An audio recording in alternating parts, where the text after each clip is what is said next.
ভুল? আমার ভাইরা, সে আল্লাহ বলছেন চাঁদ বানিয়েছি আমি, সূর্য বানিয়েছি আমি, খালাকাস সামাওয়াত আকাশ বানিয়েছি আমি, ওয়াল আরদ এই পৃথিবীর জমিনগুলো তোদের বসবাসের জন্য বানিয়েছি আমি। এখন পৃথিবী ঘোরে না, চাঁদ সূর্য ঘোরে, সেটা আমার কোরআনে তত্ত্ব কোট করে দিয়েছে। কোরআনের 27 পারা সূরাটির নাম হলো সূরাতুর রহমান।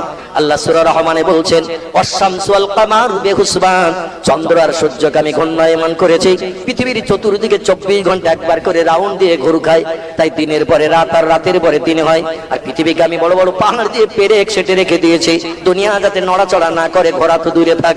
এখন বিজ্ঞানীরা বলছে পৃথিবী লাট্টুর মতো ঘুরছে, চন্দ্র সূর্য স্থির। তাহলে এখন আপনি কোনটা বিশ্বাস করবেন?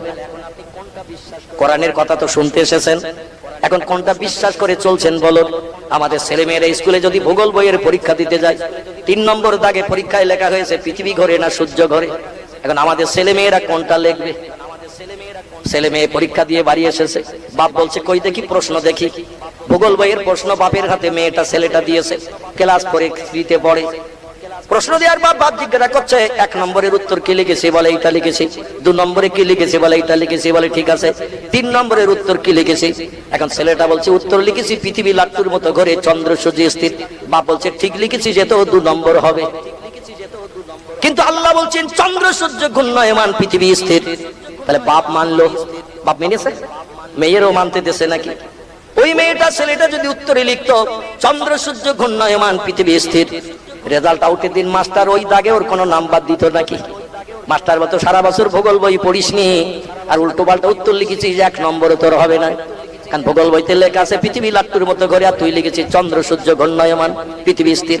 এজন্য 2 নম্বরের জায়গায় তোর নাম্বার হবে 0। ঠিক না ভুল? কিন্তু আসলে লিখেছে সত্য উত্তর।